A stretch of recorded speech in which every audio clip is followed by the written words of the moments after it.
ભાદરવા સુદ એકમે કેવડા ત્રીજ। વ્રત કરનારે સ્નાન કરી પવિત્ર થઈ કેવડાથી શિવજીની પૂજા કરવી। નકોરડો ઉપવાસ કરવો। તે ન બને તો કેવડો સૂંઘીને ફળાહાર કરી જળપાન કરવું। આ વ્રતથી મહાદેવજી પ્રસન્ન થાય છે। કૈલાસમાં શંકર પાર્વતી સોગઠા બાજી રમી રહ્યા હતા।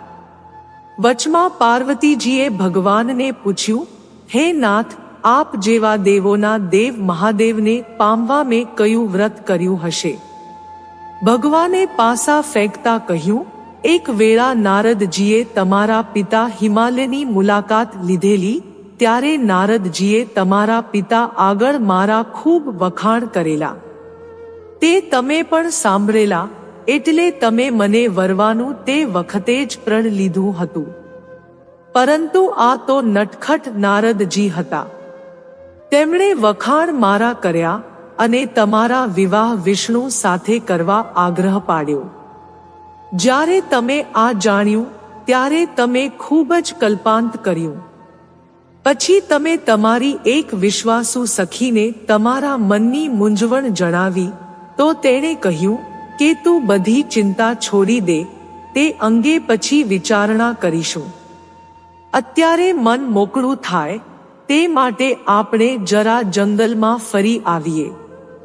તમે સખીને સાથે વનમાં ફરવા નીકળી પડ્યા। રસ્તામાં એક ઠેકાણે માટીનો ઢગલો પડ્યો હતો, ત્યાં જઈને તમે બેઠા।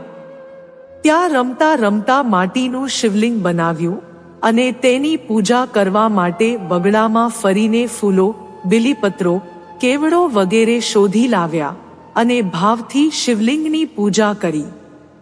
આ દિવસ ભાદરવા સુદ ત્રીજનો હતો।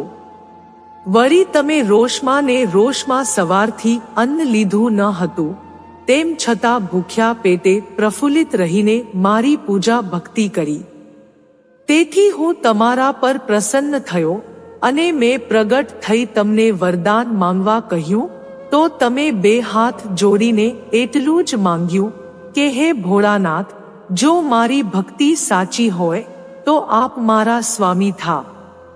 તથાસ્તુ કહી હું અંતર્ધાન થઈ ગયો। એવામાં તમારા પિતા તમારી શોધખોળ કરતા ત્યાં તમારી પાસે આવ્યા, તો તે કંઈ પૂછે તે પહેલા જ તમે કહી દીધું કે હું મનથી ભગવાન શંકરને વરી ચૂકી છું, અન્ય કોઈની સાથે હું લગ્ન નહીં કરું। તે વખતે તમે કેવડાથી મને પૂજ્યો હતો।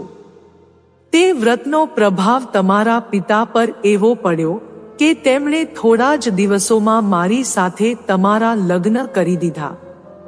શંકર ભગવાને પાર્વતીજીની શંકાનું સમાધાન કરીને કહ્યું કે મને હંમેશા બીલીપત્રો જ ચડાવાય છે, છતાં તમે તે દિવસે કેવડાથી મારું પૂજન કર્યું, એટલે હવેથી જે કોઈ ભાદરવા સુદ ત્રીજના દિવસે મને કેવડો ચડાવશે અને મારી ભક્તિ કરશે, તેના સર્વે કાર્યો સિદ્ધ થશે। કેવડા ત્રીજનું વ્રત કરનાર સ્ત્રીઓને તમે અખંડ સૌભાગ્ય આપજો। કુંવારિકાઓને મનગમતો ગુણવાન વર આપજો અને સર્વનું કલ્યાણ કરજો। જય મહાદેવ।